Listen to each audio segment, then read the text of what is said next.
Hare Krishna, dear devotees. Preethi Vilasini Mataji will join in 5 minutes. So please be patient. Thank you.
Krishna, sorry for keeping you all waiting. I'll just grab some water and I'll be here in a second.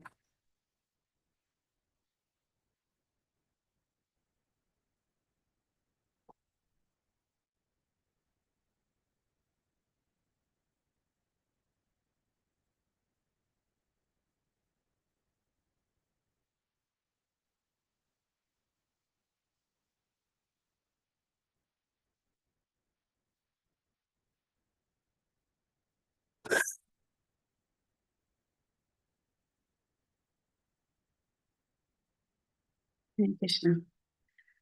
Thank you all for patiently waiting and sorry for the delay. I apologize. We'll get started with the prayers.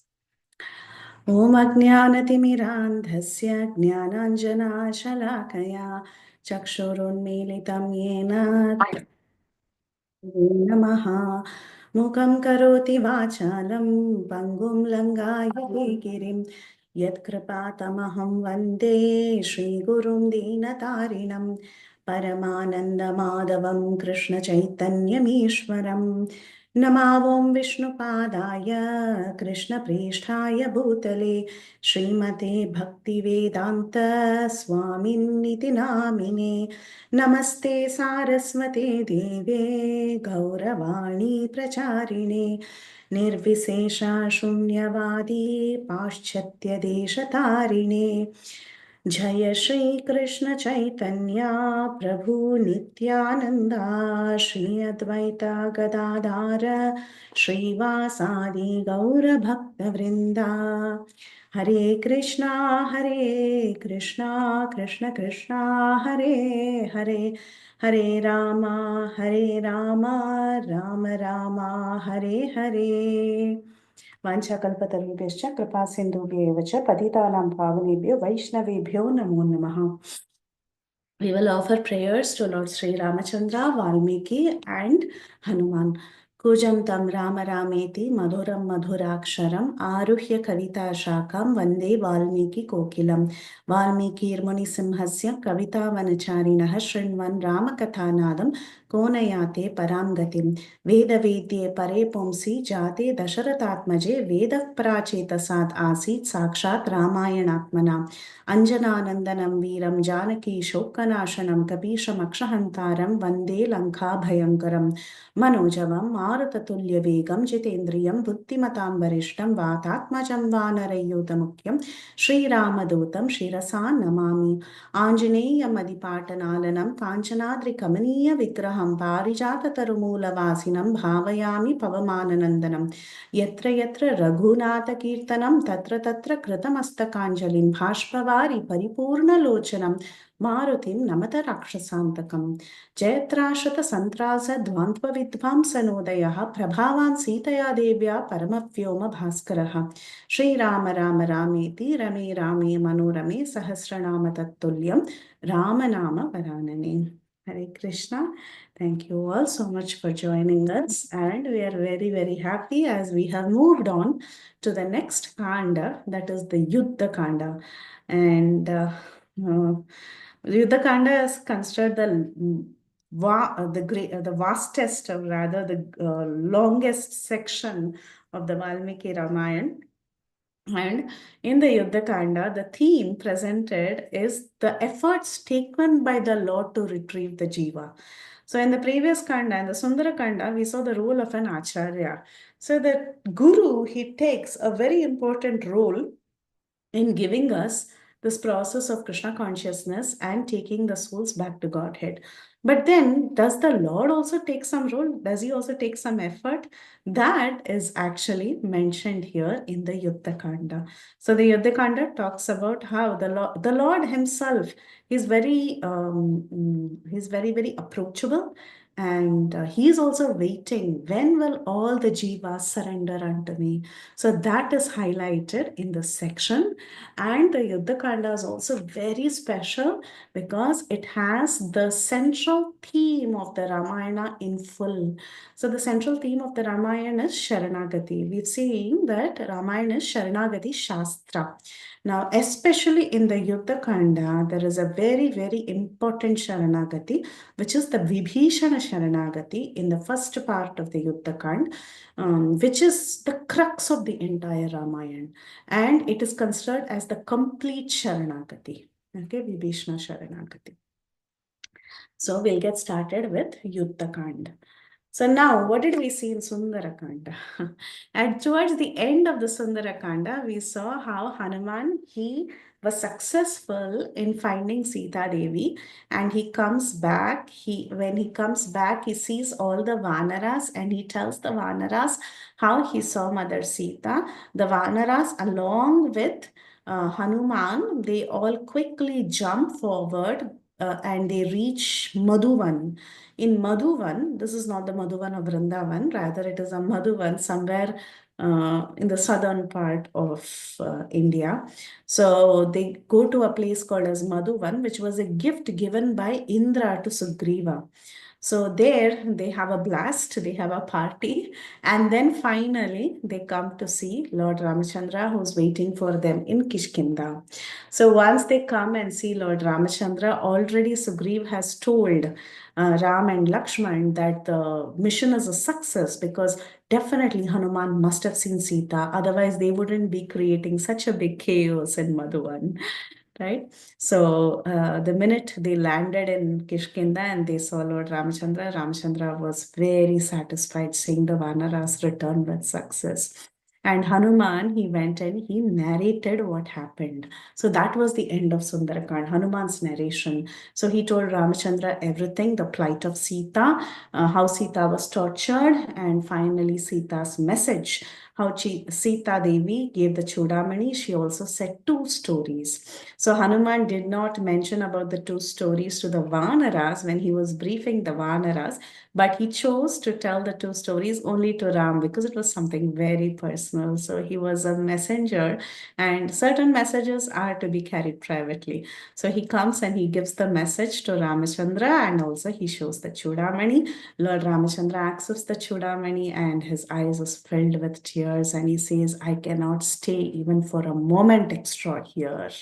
So that's how the Sundarakanda ended. So now let's see what happens in the Yuddha Kanda. So Ramachandra was extremely happy and he started glorifying Hanuman. He said in so many different adjectives, he said, you have done an outstanding work. You have done an arduous work that no one can do in this world. And you have done a work which has never ever been done before by anybody in this world. So like this, the kind of work that Hanuman had done, he describes in three different adjectives. Why does he say outstanding work? The commentator says outstanding because Hanuman crossed over the ocean. That is outstanding. Why arduous work? Very difficult work has been executed by Hanuman because one cannot enter the city of Lanka and that too see Ravan and then set the city on fire. So that arduous work or that difficult task was done by Hanuman. And what is the task that cannot be done by anybody else, meaning that cannot be done, has not been done by anybody else in the past on the entire surface of earth? The work is Hanuman going there, being arduous enough to set the entire city on fire, meet Ravan, and come back alive, come back to earth. I mean, come back to India alive without being harmed. So that is the job that nobody has done before. Because if somebody has enmity with Ravan, he's finished. But then Hanuman was successful enough to even set Lanka on fire and return. So like this, he glorified Hanuman that he has done an outstanding work, arduous work, and a work which cannot even be carried in the thought of others, something that has never been done before. So like that, he glorifies Hanuman. And he says, other than Garuda, nobody else can actually perform such a great task of crossing the ocean. You have crossed the ocean, you have seen Sita, and you have returned. So like this, he glorifies Hanuman. Now, the commentator says this is how the etiquette should be.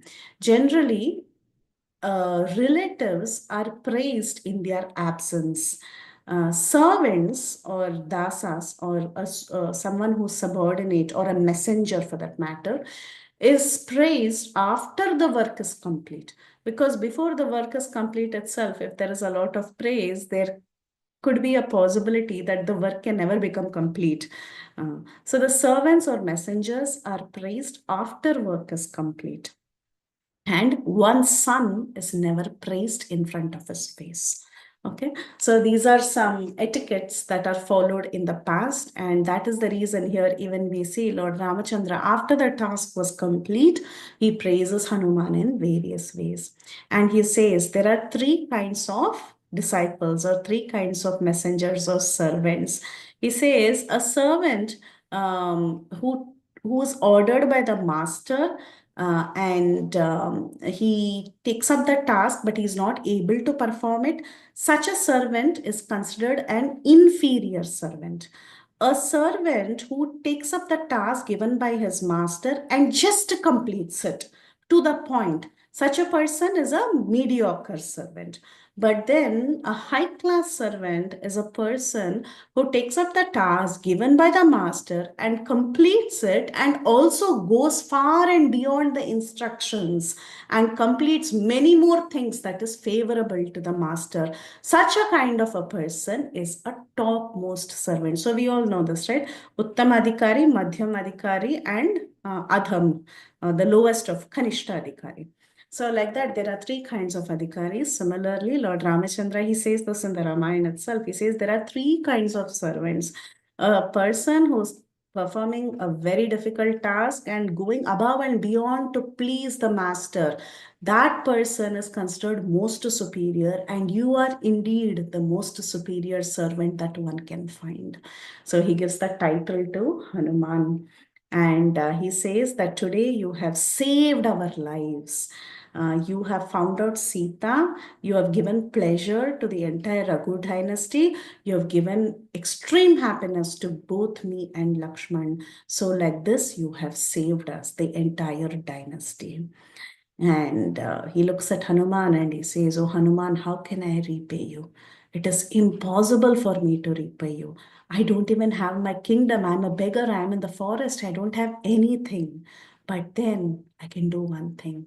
Come here." He calls Hanuman and he embraces Hanuman. So he says, "I don't have anything to give you. What can I give you? I don't have anything. But then I want to give myself to you." So he calls Hanuman and he embraces Hanuman. Now, this is what is the highest gift. The Lord giving himself to the devotee. That is the greatest gift a devotee can ever dream of. And that gift was received by Hanuman. Who wants jewels? Who wants kingdom? Actually, Ramchandra says, if possible, I would have given my entire kingdom to you. But it is so fortunate for Hanuman that Ram didn't have the kingdom in his hands and he was in the forest, because Hanuman got the embrace of Lord Ramachandra. Iti yuktva priti hrishtanggo ramastam parishasvaje hanumantam kritamanam kritva kya upagatam. So after saying this, Ramachandra, vibrating with joy, he clasped Hanuman in his arms and then embraced him lovingly. So this was the greatest act of love that was shown by Lord Ramachandra. Now a question is asked, what is an embrace? And Guru Maharaj says, putting your arms around someone, what is it after all? It just lasts a couple of seconds.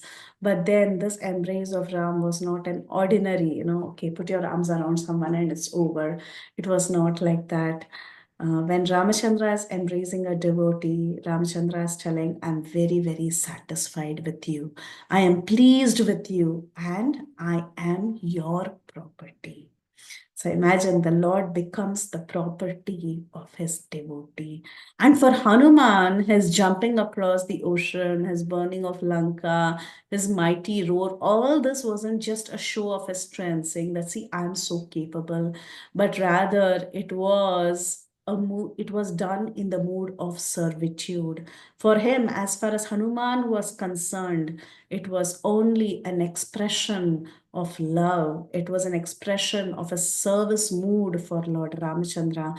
And Lord Ramachandra was expressing his gratitude just by embracing Hanuman. And that is just not any embrace. By embracing, Lord Ramachandra is giving himself to Hanuman. Now, again, our commentator asks, is it fair? Is this embrace enough? Is that a good enough gift? The answer is no. No, this is not sufficient. And Ram feels incapable of repaying Hanuman. Okay, when Ram says that I can only give you an embrace, when he was embracing Hanuman, he was feeling, oh, this is not enough to repay Hanuman. Why? Because Hanuman saved two lives. When Sita was about to hang herself in her braid, tying herself to the tree and trying to give up her life, at that time, Hanuman, he spoke the Ramayana and he saved her life. And now Hanuman returned crossing the ocean and he gave the message of Sita saying that Sita is safe. This actually saved the life of Ram. Hanuman has saved two lives. That means he has given with his one body, he has saved two lives. But then what could Ram do? Ram could only give that one body, one embrace to Hanuman. So whatever Hanuman did is so much more great than what Ram could ever do. So Ram was feeling that his embrace was insufficient. He's only able to give himself, but Hanuman, he was able to save two lives. And there is no equivalent reciprocation for the service performed by this Hanuman who represents the Acharya. So the Acharya is constantly serving the Lord. Can the Lord ever repay the Guru who is bringing so many souls to Krishna consciousness? The Lord feels incapable. He's not able to repay the Acharya who's taking all the efforts to reclaim the fallen souls. So this is the role of the Acharya, and the Lord becomes incapable to reciprocate equally with that Acharya because the Acharya is greater than the Lord himself. Anyhow, so he continues to say, my dear Hanuman, the search for Sita has been performed very well in all ways, but then I am getting more and more dejected because I'm really worried. How am I going to cross the ocean? How are we going to go and find Sita? So now Ramachandra, he started talking, with Hanuman, and he started asking Hanuman, these monkeys, all these vanaras together, we all will go to the southern ocean. But then, how can we all cross this ocean? The ocean is so vast. So he was very worried. He was thinking, Hanuman, you crossed it. You were able to jump 100 yojanas. But imagine we need to go with an entire army to fight with Ravana. How are all of us going to cross this ocean?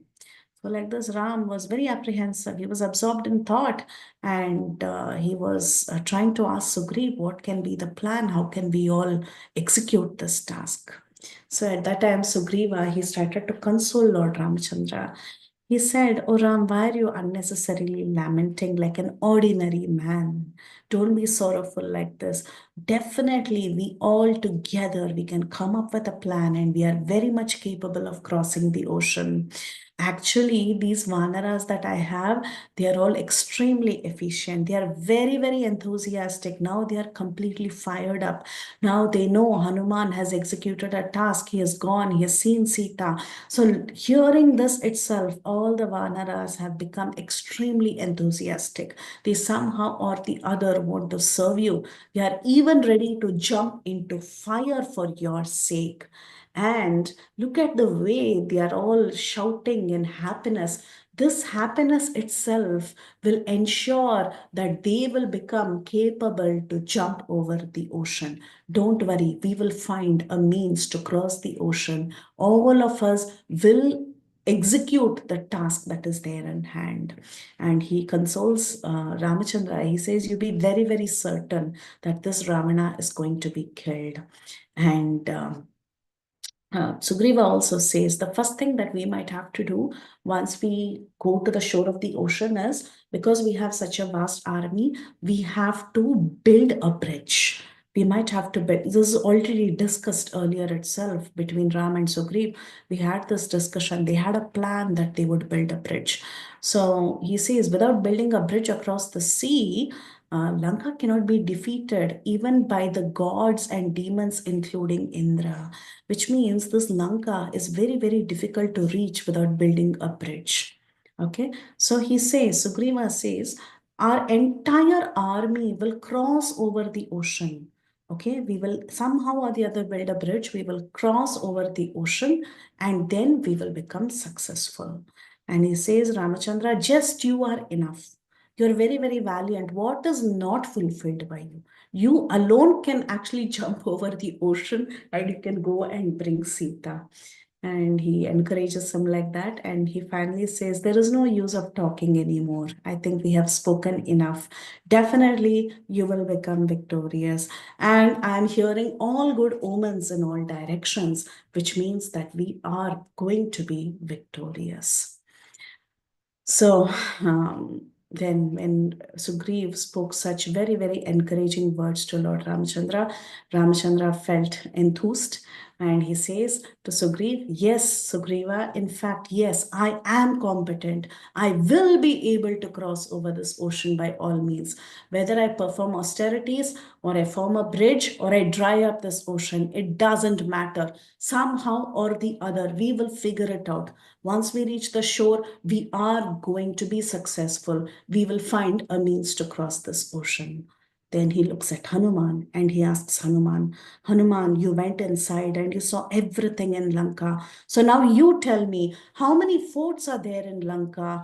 Which are the forts that are difficult to access? Tell me everything that you saw inside the city of Lanka. You had an opportunity to catch a glimpse of the size of the army. You saw the kind of fortifications, the details of the gates, the way Lanka is laid out, the way it is guarded, the different mansions of the demons, what kind of security measures they have. You have seen everything. So describe it precisely to me, because we should know the strength of our enemy and then we should make a master plan to hit the target. So like this, when asked, Hanuman, he started giving complete details about Lanka. He speaks about the different gates, how it is guarded. He talks about the strength of Ravana's army, how many soldiers are there, how many elephants, horses, everything. Like this, every single detail that he had seen, he begins to describe.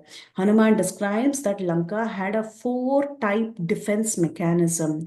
That is, the natural defense of Lanka is that it was situated on top of a mountain, on top of Trikuta mountain, the city of Lanka. It was surrounded by a river, a moat that is filled with alligators, okay, the main city. It had drawbridges. In those days itself, they had drawbridges, and it was encircled by defense forests and high fortification of golden walls around Lanka. And these walls had 4 gates that were from where missiles were released. 4 gates, you've seen, right, in these ancient historical movies also, they show all these different kinds of fortifications for a great city. So we see Lanka, first and foremost thing, was on top of a mountain. Then it was surrounded by a moat, a river that was encircling the entire city. They had bridges. And beyond the little river, they also had dense forests and then huge fortification of golden walls with doors in the east, west, north, and south. And from all these doors, they could shoot out missiles to anyone who would dare to enter Lanka. So like this, Lanka was a very highly planned, very civilized, and highly engineered city even in those days. And Sugriva and Hanuman, they tell Ramachandra, what is the use of this entire army actually? Just a few Vanaras like Angada, Dvivida, Mainda, Jambavam, Panasa, Anala, and Neela, who's the commander in chief, they alone are enough if they just cross Lanka. Just a handful of the Vanaras can cross Lanka and they can start storming Lanka with its different mountains and forests and archways and all these protective walls. And definitely, just with 6, 7 Vanaras, we can just cross over and retrieve Sita. So this was the assurance that was given by Hanuman and also Sugriva. So hearing these details from Hanuman, Ramachandra, he started planning in his mind. So he was very, very enthusiastic. He started framing a plan, how he must approach Lanka, what he should do inside, how the four gates must be accessed, and so on. So as he was framing a plan in his mind, he made a vow right there. So he declared, I will surely destroy this Lanka. And then he turned around to all the Vanaras who were with him and he told all the Vanaras, oh Vanaras, please listen to me. Now it is the very, very auspicious time of the day. It is midday. So midday is when the sun is right up on top of your head. So in India, generally midday is between 11:45 and 1 p.m. It is called as the Abhijit Muhurta, like we were talking about in our previous session as well. It is also called as the Vijaya Muhurta. Anything taken up at that time, that period of time becomes victorious. And similarly, there is an Abhijit Muhurta even in midnight. Okay, so you see Ramachandra was also born during Abhijit Muhurta, and Vamanadev was also born during Abhijit Muhurta. Then we see Varahadev also when he was trying to destroy Hiranyaksh.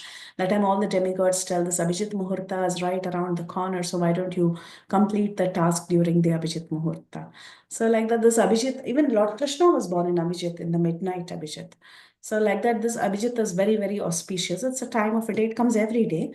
Every day you have the Abhijit. So generally, anything that is a task that is carried out during Abhijit is considered very, very successful.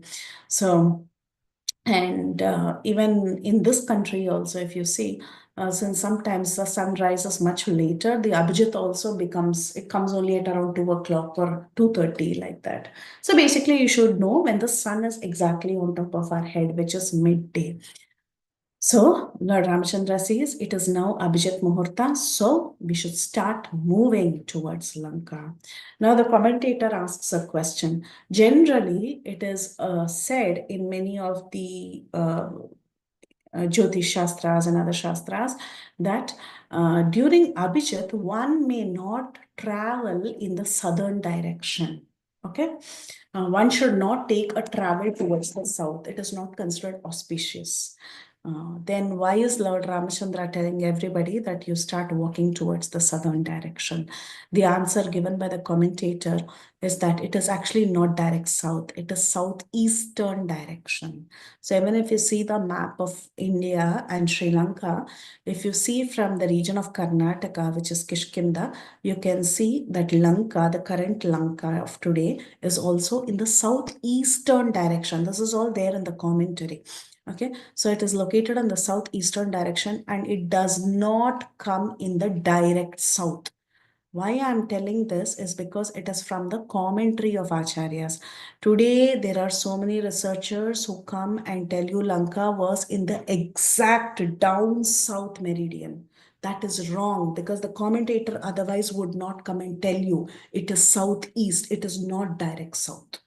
Okay, so that is what Govindaraja in his commentary says, that it is southeastern direction. So what Ramachandra said was not wrong. Otherwise, why would Ram misguide everybody and tell them walk towards Lanka and the Abhijit Muhurta? There is a rule that one may not walk south at the time of Abhijit. Okay, so having said that, they decide to depart right away. Now, the day that they move is actually Falgun Mas, same month, but it is in the Shukla Paksha Chaturdashi. Okay, they start walking and they reach the shore on Purnima. no more Shukla Paksha because it's already become Purnima. So basically, Falgun Mas Purnima is when they actually reach the shore of the ocean. Okay, so now it is Chaturdashi and they begin travels, and in 1.5 days, because they also have Ram and Lakshman with them, in 1.5 days they reach the shore. That is the calculation given. When the Vanaras came, they came very quickly. From the shore of the ocean to Kishkinda, they came within a few hours actually, or not a lot, just maybe a few hours, yeah, less than many hours, a few hours, yeah. Okay, because they were very excited and they were also jumping, and each of these Vanaras had a history of jumping at least 10 yojana, 20 yojana, 30 yojana. So very quickly, they reached the Kishkinda. But then now when they were going, apparently it was a little more difficult. Maybe the route was different, and also they had Lakshman and Ram. Of course, Ram and Lakshman were carried by the Vanaras, but still it took them more time than when only the southern direction monkeys came.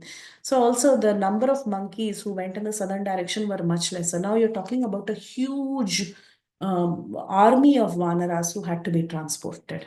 Okay, so that is the reason it takes more time when they go towards the ocean at this point in time. Also, the Ramachandra, he tells that it is the Uttara Nakshatra in the Falguni month, which is very appropriate for me to travel. So let us travel now. He chooses the date also and the nakshatra also. So Uttara Falguni is actually a nakshatra, and that is very suitable for a person born in Punarvasu nakshatra. So Lord Ramachandra was born in Punarvasu. It is exactly 6 nakshatras away. So 6 nakshatras away is actually auspicious for travel. And not only that, Uttara Falguni Nakshatra in the Falguni month was also the marriage date of Sita and Ram in the Balakanda. So it was his anniversary, marriage anniversary, when he started working. He was thinking of Sita and he started working. So he specifically says it is that day today. So let us start departing now itself. And then he tells Sugriv, I'm seeing very nice omens. My right eyelid is twitching, so which means that it is a good signal. So let us leave immediately. And he said, he gave instructions, specific instructions as to how to march forward. He said, let the general, commander-in-chief Neela, let him lead the way because he's the one who's the commander-in-chief, right? Neel was the commander-in-chief of the Vanaras. So he said, let him walk in the front. And then he tells Neela that you ensure that the path we take is very clear. It is abound with fruits and roots because the Vanaras are going to feel hungry on the way. So ensure that we take the perfect path filled with fruits and roots and cool woods and fresh water and honey so that nobody goes hungry. He says, let Gaja, who's the great Vanara, equal to the mountain, and Gavaya, who's a very, very strong warrior, and Gavaksha, who's like a majestic bull, let them walk in the front, leading the entire herd of monkeys. Let Rishabha lead the right side group of monkey troops, and let Gandhamadana lead the left side army troops. And then he says, keeping Sugriva in the front, Sushena and Jambavanta, surrounded by many bears, should protect the backside, the hinder part of the army. The backside of the army should be guarded by these Vanaras. And then he says, I and Lakshman, we will mount on the shoulders of Hanuman and Angada. So Ramchandra mounts on the shoulders of Hanuman, and then Lakshman mounts on the shoulders of Angada, and along with Sugriv, they decide to be in the center part of the army. So he says, let the troop of all these monkeys speedily, let us quickly march forward. So having given instructions, Neela assembles the army, he brings everyone together, and the left side is ready, the right side is ready, the front batch is ready, the back batch is ready. And then Ram and Lakshman are in the center. And they quickly started bouncing out from different caves because these Vanaras, they were spread out in the entire area of Kishkinda. All of them were called. When the message was relayed that everybody should come and assemble, they raised their tails and they made huge sounds, and they bounced off the caves and the mountain tops. They lashed their tails, they stamped their feet, they stretched their arms, they broke rocks and trees, and they all gathered and moved forward as per the instructions. So, like this, they started walking in the southern direction. Again, it is the southeastern direction with the entire army. And just like Rath Yatra, right? When you have Rath Yatra, you have some devotees in the front, they're clearing the path. You have some people who are sweeping the area, like the king comes and he sweeps up the area so that the Rath can pass. So, like that, we had Neil ensuring that everything was clear for the entire army to march forward. And even when the Raths are moving, Jagannath, Baladev, and Subhadra, we have some of them in the center guarding the Raths. And then you have a team that is behind, a Kirtan team that is coming in the behind the Rath. So like that, some of the Vanaras, they were in the front, some were at the back, some were in the center. They were guarding Ram and Lakshman. And some of the Vanaras, they were walking, others were running, some were flying, some were holding one branch and jumping from one branch to the other. So, like that, they kept moving in various ways. So, like this, they marched day and night. It took them 1.5 days. That's why it's mentioned day and night. And they were looking forward to a big war, and they wanted to see Sita's release. So, like this, it appeared that the entire earth was filled with so many different Vanaras. The entire south was filled with Vanaras, and they were walking, and they were marching and trampling the earth. And like this, they crossed different places. They crossed the Sahyadri Mountains, they crossed the Malaya Mountains, and systematically they approached the ocean that had this terrific sound.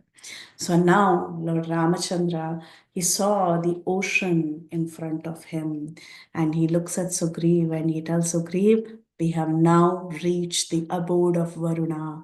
The ocean is right in front of us. Now we must seriously consider the matter.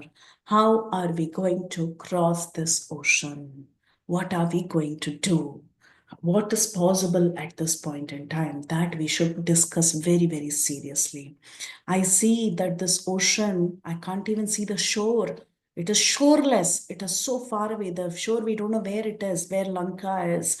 It appears to be impossible to cross this ocean without having a proper strategy. So, for this reason, let all this entire military army be assembled here. Let us sit now. Let us camp here. Let us discuss a plan how to reach the other side of the shore.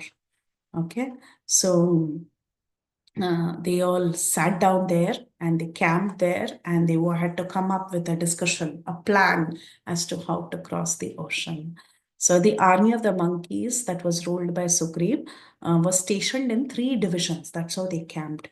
So they had the division of the bears, that was one set, and then the long tail monkeys, the long tail vanaras were one set, and then the ordinary vanaras that had a yellowish complexion, they were another set. So, like this, there were 3 sets of Vanaras who were stationed, and it appeared that the ocean looked like the sky, and the sky looked like the ocean. That means the ocean looked limitless. Okay, so on Falgun Purnima, month of Falgun, in Purnima Tithi, that is when they reached the shore of the ocean. So the ocean was merging with the skies, and the waves, they were bringing a terrific noise. It sounded like a kettle drum in the sky. And looking at the vast ocean, Ramachandra, he was thinking of Sita, and he was continuously remembering Sita at every step. And he was looking at Lakshman, and he was telling how much he was feeling separation from her. Um, there is a very beautiful work by Srila Rupa Goswami, if I'm not wrong.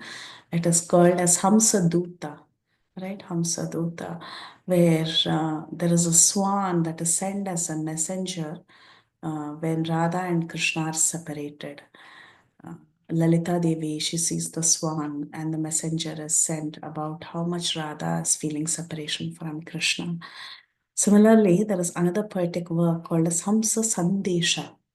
Hamsa Sandesha was composed by Vedanta Deshika, and the Hamsa Sandesha, the whole thing is this 1.5 days, the separation that Ram was feeling from Sita, from Ram's point of view. How much he loved Sita and how much he was feeling separation from Sita. It's a poetry that is written by thinking about Ram's emotions in that 1.5 days of separation. Of course, he was separated from Sita for quite a long time, for 10 months. But then that last few minutes of separation is actually the most difficult to pass. So Ramchandra knew that he's going to now find Sita. He's going to cross the ocean. Sita was seen by Hanuman and he's going to unite with her very soon. So that last few days, that is when the separation is most intense. Okay, so this 1.5 days of separation is written as a poetry. It's called Hamsa Sandesha. So basically, Lord Ramchandra, he sends a Hamsa as a messenger. Because the Hamsa can fly and go, but Ram is taking more time. And then he tells his emotions, how much he's missing Sita. So he thinks about Sita and he tells Lakshman, this is a part of Valmiki's Ramayana. He says, when will I behold that Sita with charming hips, having long lotus-like eyes? When will I conquer the enemies and when will I see prosperity? How the Sita, the daughter of Janaka, my darling and Dasharatha's daughter-in-law, is sleeping among all these demonesses. How is she bearing that pain? So, like that, in various ways, he laments and he's thinking about the plight of Sita. And he's thinking, when will I see her? I just want to be united with her. So, like that, he tells Lakshman, and Lakshman consoles him. And slowly, it is time for the sun to set. Okay, so all this was what is happening with Lord Ramchandra and the Vanaras, 1.5 days, right after Hanuman returned. Now, after Hanuman left Lanka, what was the scene in Lanka? We just forgot about Lanka and we started telling what happened with Hanuman, what happened with Lord Ramachandra. But now Lanka was terrified, right? Ravana, he got an audience with some Vanar who claimed himself to be the Duta of Ram, the messenger of Ram. And that Vanar, what did he do? He burned the entire city of Lanka and he escaped. He crossed the ocean and he went back without being killed. So now Ravana was furious. The situation was very, very tense. So he had seen the terrible act in Lanka by Hanuman, and he was sad, he was angry, he was upset, he was embarrassed, he was filled with shame. He called all the demons and he told all the demons what just happened. An insignificant monkey entered this great Lanka that is guarded so heavily, and that monkey came and he got an audience with me. The daughter of Janaka, she was also discovered by him. That 1,000 pillar building, which is our pride, that was assaulted by Hanuman. So many demons were killed. So many of my relatives were killed. The entire city of Lanka was stirred up. He even burnt Lanka. Oh, my dear ministers, what should we do? What is our next step? Please give me suggestions. We need to see what this Ram is going to do, because this messenger of Ram said very soon Ram will come with his entire army. So if a messenger can do all this, definitely that Ram should be getting ready for a war. He should be reaching Lanka very soon. So tell me, what are the steps that we need to take? Now, Ravana, he also speaks about three kinds of adhikaris, just like our Ramachandra said about three kinds of servants. Now, Ravana, he also speaks about three kinds of men in the world. He says there are three kinds of men in this world. I will tell you their merits and defects. Okay, so Ravan actually gives some very interesting piece of advice, and he was very much like Hiranyakashipu. He was very well learned. He could give a lot of advice, just like Hiranyakashipu. When his brother Hiranyaksha died, he was giving excellent Bhagavad Gita discourse to his sister-in-law Rusha Bhanu and his mother Diti Devi. Like that, Ravana was also very well learned. He knew all these strategies, and he knew everything that was there in the Shastras. So, but however, he had selective hearing. Okay. He did not adhere to everything that he read, or he did not hear to all the advice that was given. Everything was selective for his convenience. So he says that wise men call that man as mediocre who deliberates about an activity when he's alone. He applies his mind on law and justice, and all by himself he performs the work. That is a mediocre person. Okay. A wise man will call someone as great who, at the beginning of any undertaking, consults with all his well-wishers or his ministers or his friends who have common interests, and then he takes a decision.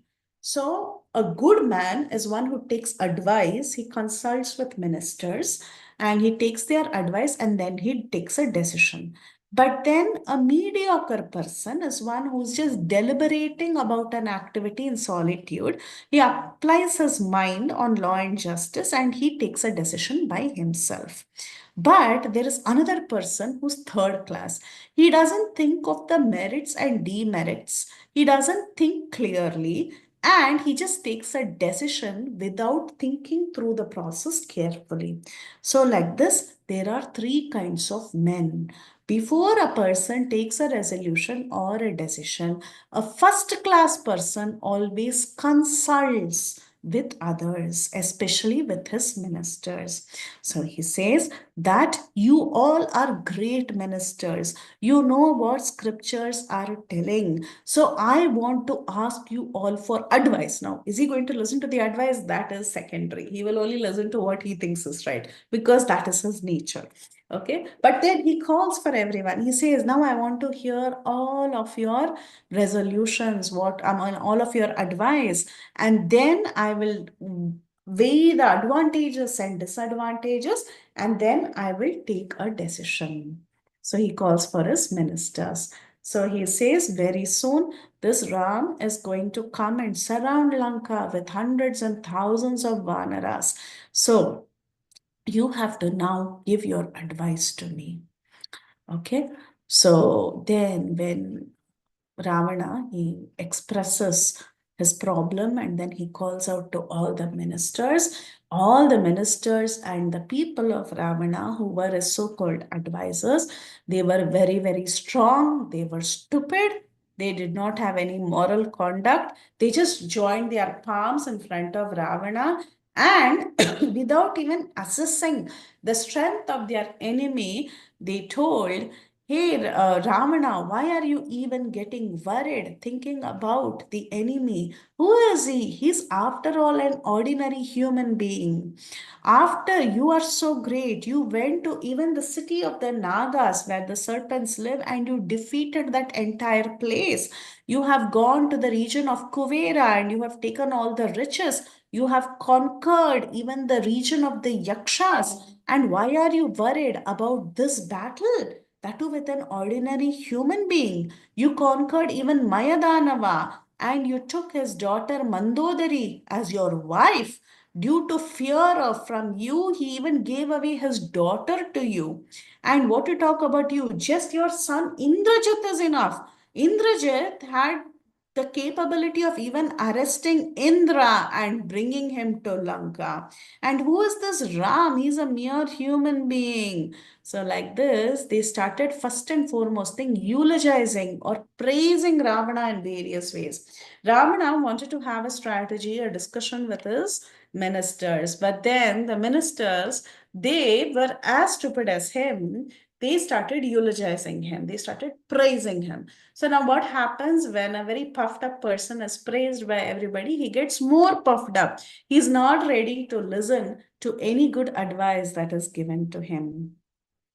So they said this Hanuman, you're telling that Hanuman, a mere monkey, came and burned Lanka.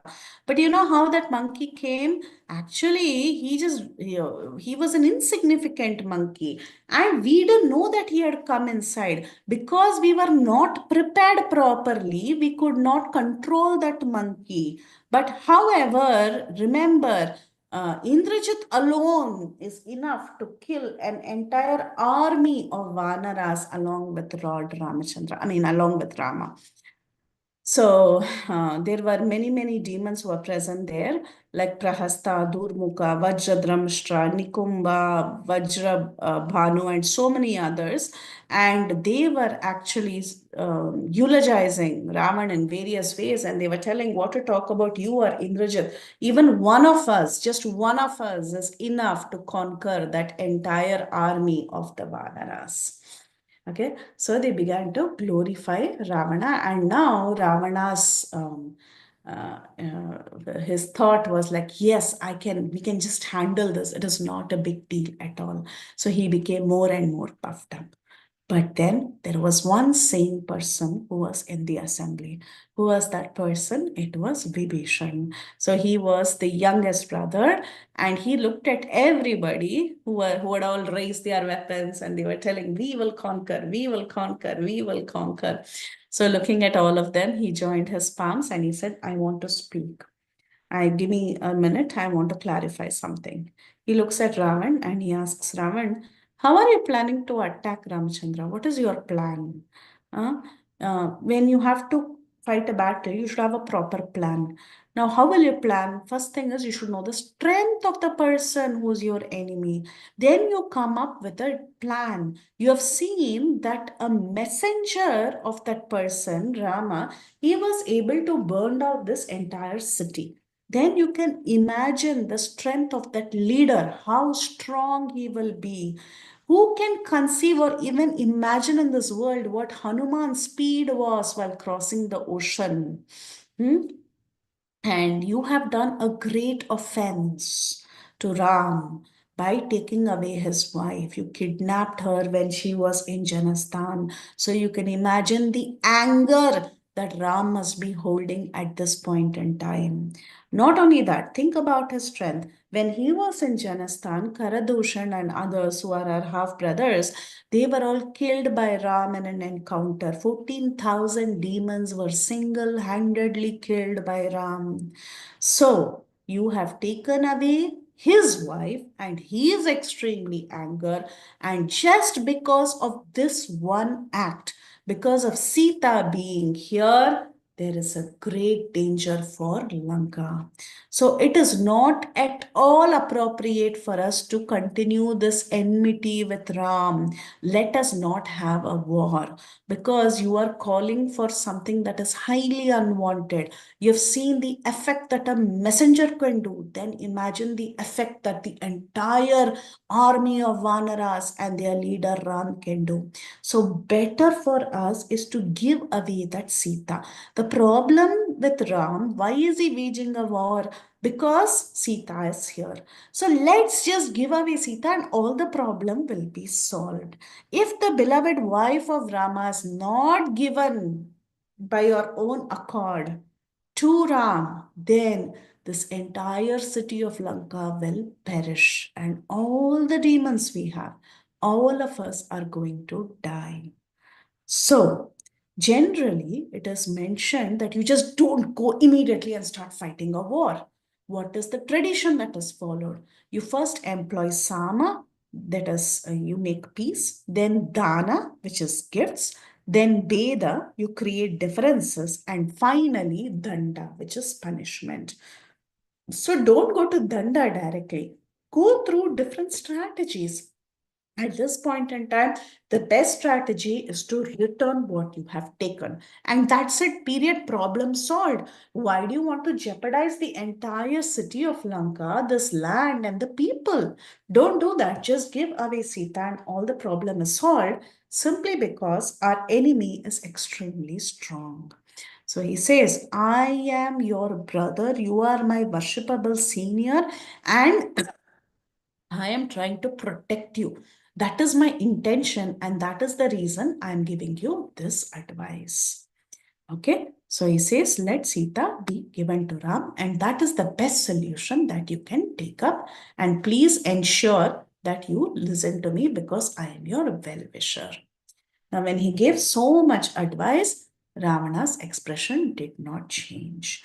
So, for people like Ravana, already the decision has been taken in their mind. So, initially, he said, I want advice from everybody.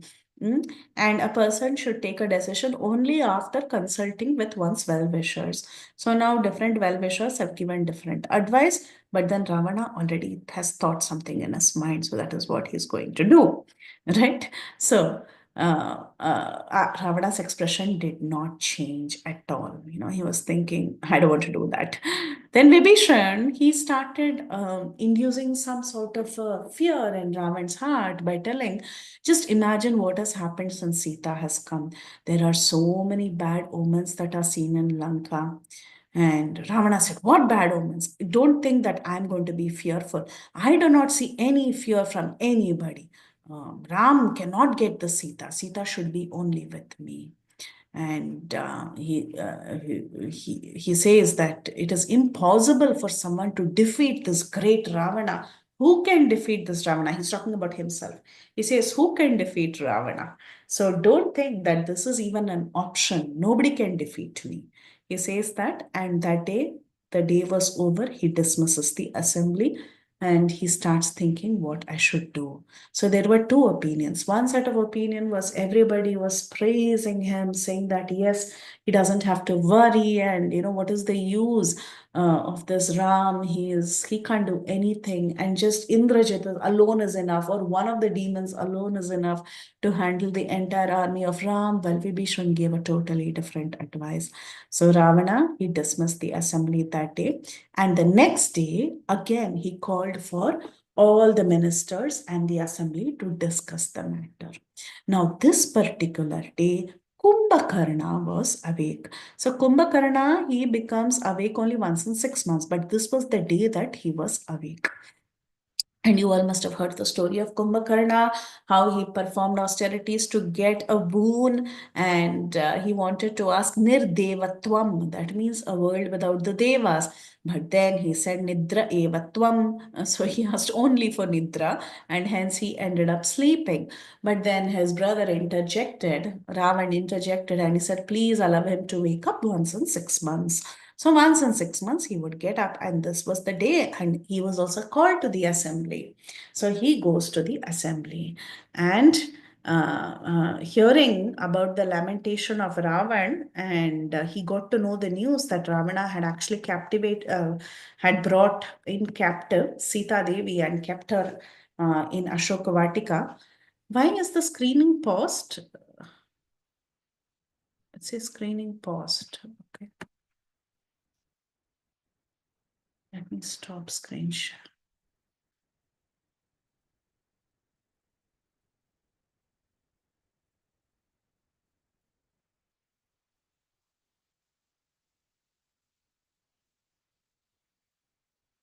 Okay. So Thank you.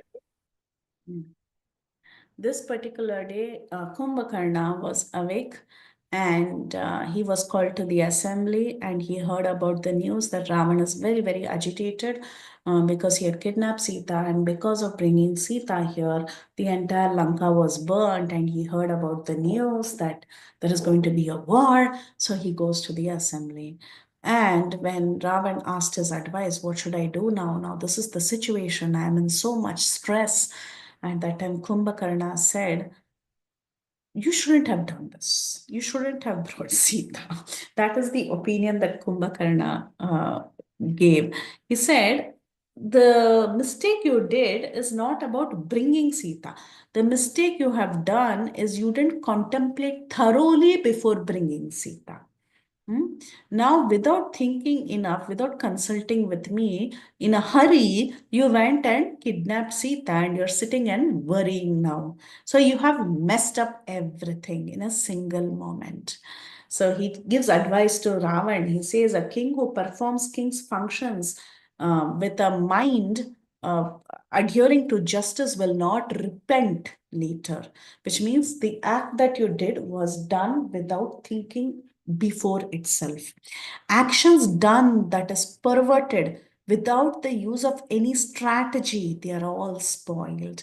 Just like how when oblations are given in the fire without devotion, they get spoiled. So, this act of you kidnapping Sita was done without proper thinking. And be happy, by great fortune, this Ram hasn't killed you yet. He says that very openly, just like how Vibhishan gave his opinion. Okay, Vibhishan's opinion was, you made a mistake. Yes, give back Sita and problem solved. This was Vibhishan's opinion. Kumbhakarna also had a similar opinion. He said, you totally messed it up. You shouldn't have brought Sita here just driven out of lust. It is not a good idea. But then he says, still you are my brother and I will always be on your side. Therefore, I am there for you. I will kill your enemies. I will neutralize this dishonorable deed that has been undertaken by you. So he looks at all the demons and he tells them, all of you, please don't worry. I will destroy. I alone, I am enough. I will destroy all these enemies. The deed is done. It's okay. Let her be. But we will fight the war and we will win over them. So he says, whoever it may be, whether it is Vidura, whether it is Indra, whether it is Varuna, whether it is Kuvera or Rama, I will ensure that you are victorious and I will kill Ram. And Lakshman and I will devour, and me, I will devour Ram and Lakshman and the entire leaders of all the monkey troops. I will just swallow everybody and I will finish them. So he tells, I am there, you don't have to worry. I will just devour the entire army. I will finish everybody, but you enjoy. Now you drink nicely, drink excellent wine and be satisfied, enjoy yourself freely.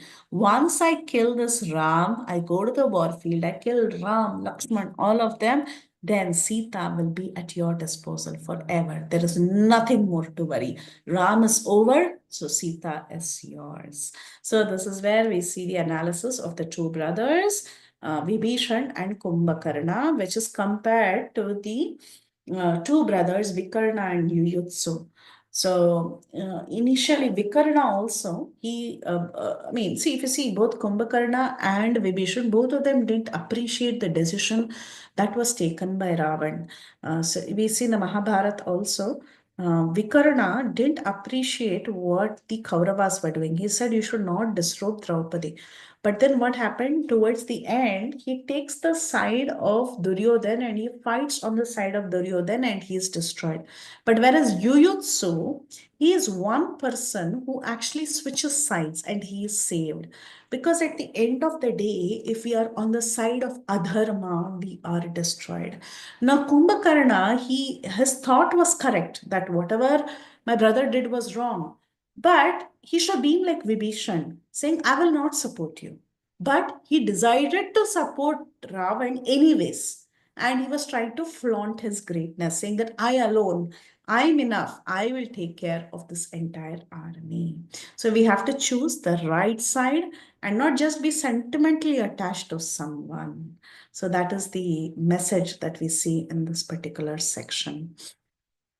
So anyway, now seeing that Ravana was so disturbed and he was so enraged, at that time there was another demon by the name Mahapashva. So this Mahapashva, he comes forward, he folds his palms and he says to Ravana, Ravana, what's wrong with you? Okay, you are like a man who has entered a forest that is inhabited by wild beasts and dangerous elephants, and you have found honey and you have not drunk the honey. That is, you're not drinking the honey. Why is it so? That means with great difficulty, you brought Sita. Okay. You went in the guise of a sannyasi, you kidnapped her, you did everything. You brought her here, but why are you just sitting quiet? Why are you not enjoying Sita? Why can't you just take her under your control? just fulfill. Your problem is you don't want to give up Sita, you want to fulfill your lust. Who's stopping you? Why can't you just get your way out? Instead, you're talking about this war and worrying about some monkey. And what is all this discussion? I don't even follow all this. Okay, this is the standard question everybody would have asked. Why did Ravan bring Sita and then just put her in Ashoka Vatika? He could have just forced himself, right? So that is when Ravana, he tells, oh Mahapashva, I have a secret about myself that I have to tell you long, long ago. I saw an Apsara by the name Punchikasthala, and she was going towards the abode of Brahma, and I was captivated by her beauty. And I took her by force, and I forced myself on her. And then she was completely destroyed by me. And when she went to the abode, she complained to Brahma. When she went to Brahma's abode, she told everything about what had happened. And at that time, Brahma became very, very angry. And he told, from today onwards, when you force yourself on any woman without her consent, your head will break into 100 pieces. So, fearing that curse of Brahma, I am not behaving violently towards Sita. So he says this. So not only that, this is just one story he said to Mahapashva. He talks about the curse given by Brahma when when he actually forced himself on Punchikasthala. That time Brahma cursed Ravana, but then Ravana had a history of curses. Again, Uttarakanda lists all the curses given to Ravana. Actually, according to the sages, it was not so difficult to defeat Ravana. It was more difficult to defeat Indrajit. That was their concern. If you see in the Uttarakhand, the sages commented, Ravana would have anyhow got destroyed because he had a million curses. Okay, so there are so many other curses that he had done. Like for example, he was cursed by Nalakuvara, who was the son of Kuvera, that his head will break into 7 pieces if he forced himself on any woman when he misbehaved with Ramba. He forcibly took over Ramba. And then he also got a curse from Vedavati. This is a very well-known story, right? Maya Sita, her story. So Vedavati, he tried to misbehave with her, and then she says, I will be the cause of your death. And that's what happens in the Ramayana. So like that, he gets curses not only from Vedavati, from Nalakuvera, from Punjikasthalas, that is the Brahma and others. He also gets a curse from Nandi. So many curses he has. And also, there are so many other daughters of different rishis and devatas who have cursed him in various ways because he tried to force himself on them. So, uh, uh, so Ravana, he says, yes, I had this curse from Brahma, but anyway, I'm very strong and I move like the wind. And Ram doesn't know about this. So I will fight Ram in a war. I will destroy him and I will bring Sita under my control. And then I will force myself on Sita. So this was the plan that Ravana had. So sometimes we also see that there are some people who are supporters of Ravan. They say, oh, he was a great gentleman. Sita looked very similar to Mandodari. That's why he took Sita. Otherwise, he wouldn't see, he kept Sita, but he never touched her. Ram is a worse character because he didn't even take care of his wife and this and that. People become lawyers for Ravana. But Ravana he had a very bad track record. He has raped many women. And because of this terrible behavior of that, and because he had received so many curses, that is why he didn't touch Sita. Not that he was highly principled and he had high moral, he didn't touch Sita. And there are some others who have written different versions saying that, oh, he always saw Sita only as his daughter. There's nothing like that. He was 100% lustful. He had forced himself on hundreds and thousands of women. He had enough karma balance. He had hundreds of curses. And if he had all touched a woman without her consent, he would die. That was the only reason why he appeared to be a great gentleman, but he was a total rascal. So this is what Ravana was.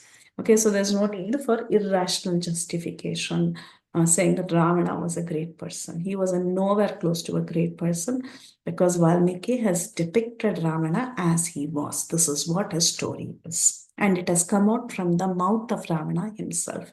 He shamelessly tells everyone, yeah, I have curses because I misbehaved with so many women. Okay. So now this conversation was over. Mahaparshva comes and speaks to Ravana.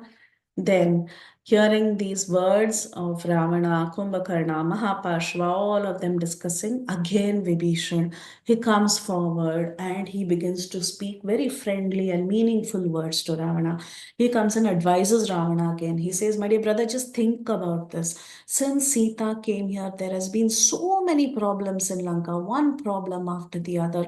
She is like a poisonous snake, and you have wrapped this poisonous snake around your neck. So all this beauty is of Sita is the poison that you have taken. It is going to kill you. Actually, this beauty doesn't belong to you. It belongs to someone else. That's why it is acting as a poisonous snake. So once you give Sita back to the person whom she belongs to, then everything will become normal. So please give back Sita, otherwise you will have to face the arrows of Ram. He tells, my dear brother, neither this Kumbhakarna or Indrajit or this Mahapashva, Mahodara or this Nikumba and others can actually withstand Ram in the battle. They are speaking high lofty words. I will do this, I will do that. But it is all lip service. They cannot stand Ram in a battle. It is not possible. And you have a problem. You're so sinfully addicted by lust. You're lusting after women, and these people are giving you advice to continue your lust. But this advice is not for your good. If there is a mistake on your part, it is better to give up that mistake. Let Sita be given back to Ram. That is what should be done. And he tells, I'm trying to counsel, I'm trying to give you good advice. A counselor is a one who understands the strength of his enemies and his master, and then he gives the appropriate advice. He doesn't just say, hey, my master is the best, my master is the best, you can do this, you can do that, unnecessarily just increasing the ego. Such a person is not a true well-wisher. I'm trying to tell you your capability and Ram's capability, and I'm telling you this war is not needed. Let's not get into this. And all this I'm speaking only for your benefit. I have no other intentions in my heart. So, like this, when Vibhishan was talking that Ravan was addicted to lust and all this, actually, it is interesting to know that evil habits are generally found in kings. Okay, there are some evil habits that are found in kings. What are the evil habits that are found in people who have power, especially kings? There is harshness of speech, severity of punishment, extravagance, drinking, love for women, hunting, and gambling. Okay, so it is very, very important, especially for a king, to be aware of this and control his senses, because a king is naturally inclined to have these different qualities. Especially lust is something king should really, really control. So Prabhupada also in the Bhagavatam, he says that even the greatest conquerors, they go out and conquer lands and empires. And after they come home, they are conquered by their mind and senses for lustful enjoyment. So the enemy is very much within us. We may be able to go and conquer different kings and land and our enemies, but then there is an enemy within us that is very, very strong. That is the enemy of lust. So that is the first thing that we should conquer. So we see this again, that power is very intoxicating, right? Power is very intoxicating. The more power we have, the more intoxicated we are. We talk about this wine and whiskey and brandy and things like that to be intoxicating. But how long is that intoxication? Maybe for half a day maximum, not more than that. But then in power can intoxicate you so much that you forget who you are. You become overcome by this power. So Vibhishan tells him, see, this is the natural tendency for a king but then you should control this lust. That itself will pull you down. The lust that you have is going to kill you. So control that and give back Sita to Ram. So, we see again spiritual people. Why are they called? Like, for example, great sannyasis, we call them Maharaj, right? We call them Maharaj. Why do we call them Maharaj? Because they have their senses under control. Not that they are a great king and they have many lands under control. Generally, we say Maharaj for a king. A king has conquered many places and he has brought in many lands under his control. That's why we call him Maharaja.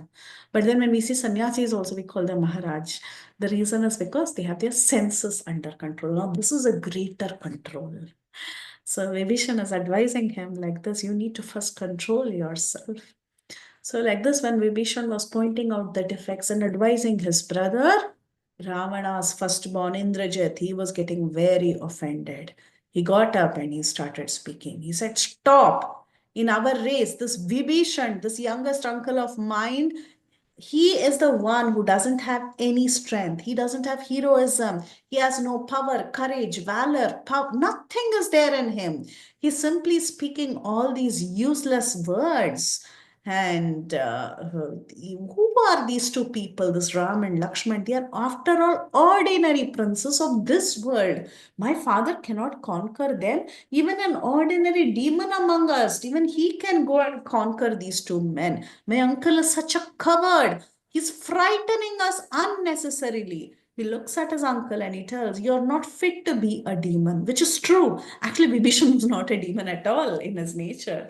He was not at all demoniac in nature. So he looks at his uncle and he says, it's a shame you have no qualities of a Rakshasa. You're a shame to the lineage of Rakshasas. You have zero qualities. You don't have power. You don't have heroism. You don't have strength.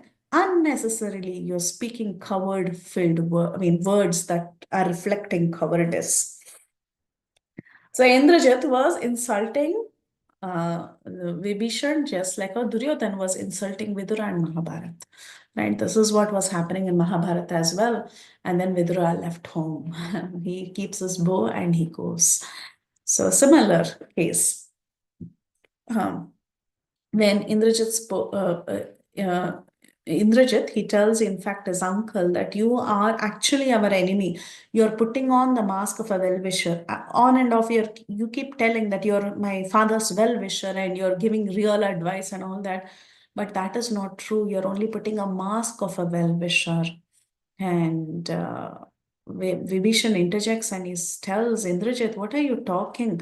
I'm trying to save your father. Your father will be killed if he goes to a war. You are very, very immature. You're not even understanding my point. You're a young boy. You don't understand what I talk.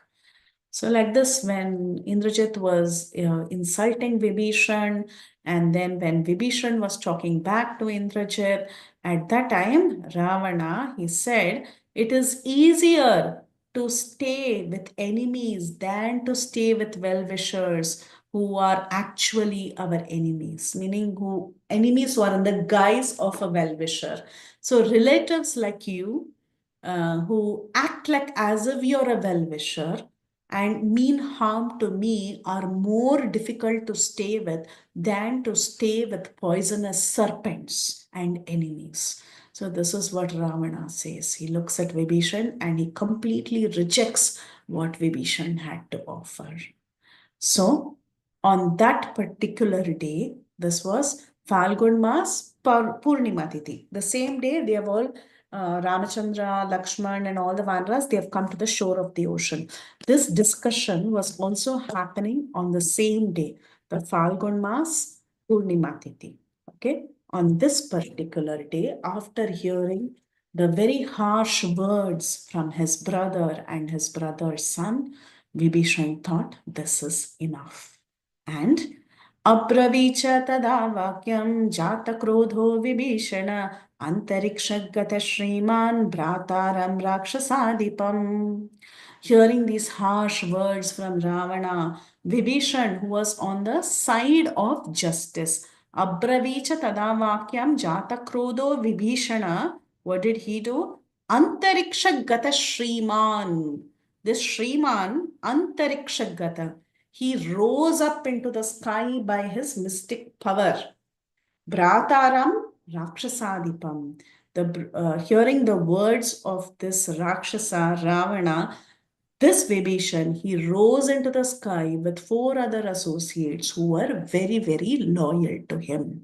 So, why did he rise into the sky? Because he wanted to take leave for good.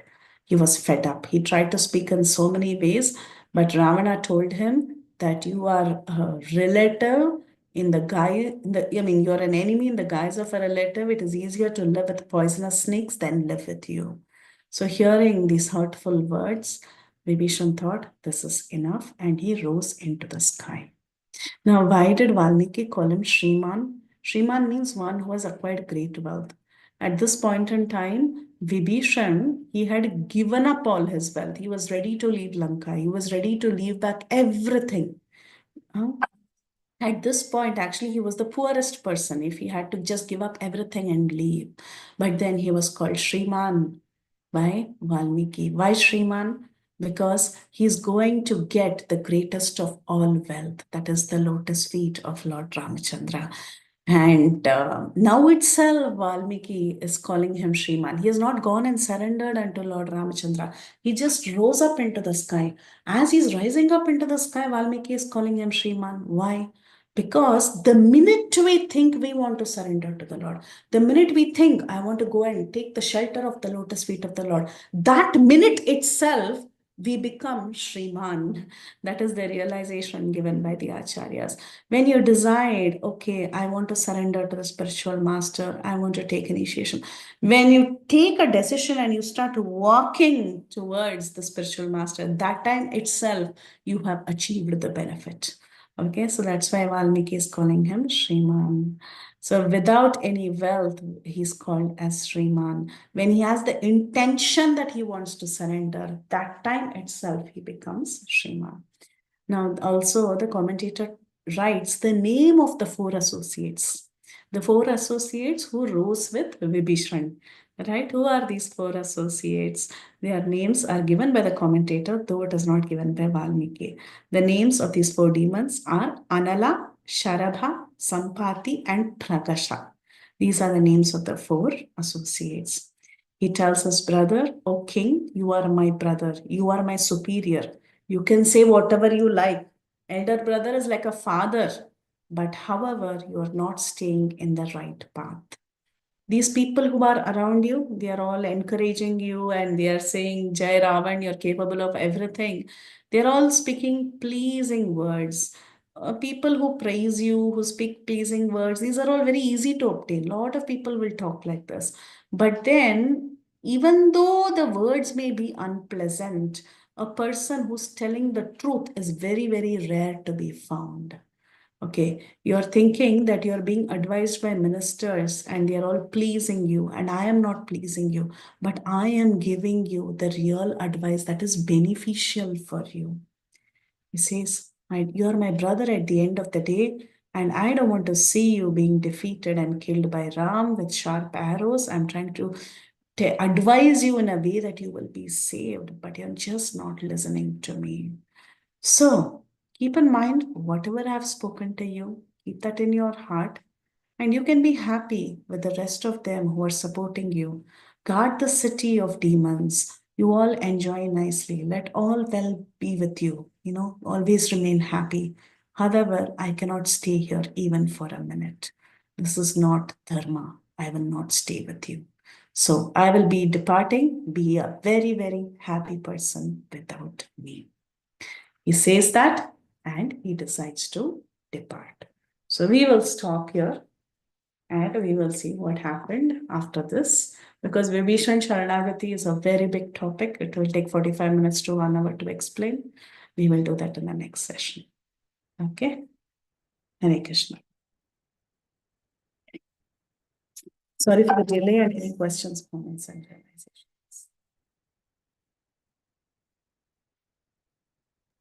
Hare Krishna Mataji, thank you so much. Very, very beautiful session. I couldn't hear all of it clearly, but whatever I heard, it was wonderful. Uh, Hare Krishna, dear devotees. If anybody would like to ask any questions, Parima Mataji has raised her hand. Please go ahead, Mataji. Hare Krishna Mataji, thank you again for a very, very wonderful section again. Mataji, one quick question. You said that Hanuman saved lives of two people. One is Mother Sita. Who's the other one? Rama, by Oh, telling that Sita, he saved the life of Ram because okay. Ram was dying in separation from Sita. Okay, yeah, all right. Okay, I was wondering who's the other person. Thank you so much, Mataji, for a wonderful session and can't wait for the next session. So, thank you again very much. Hare Krishna. Thank you, Mataji. Hare Krishna. Uh, Rachna Mataji. Hare Krishna, thank you. So, I was just thinking about how, the Lord Shiva and Lord Brahma, the one of the 12 Mahajans, and I guess we are told to follow in their footsteps. But look at the benedictions that they are giving Kumbhakaran and Ravan and, all these demons, They are getting all these benedictions by doing austerities. They get benedictions from these same Mahajans, and see what they want to do. They want to then use it against the Lord, and so, but then in one sense I also appreciate how in Canto 7 Prahlad Maharaj talks about who is the real enemy and friend, because if we have those very stereotype ideas about who is friend and enemy, we are not getting the big picture. So we have to really be very clear about who is the real enemy.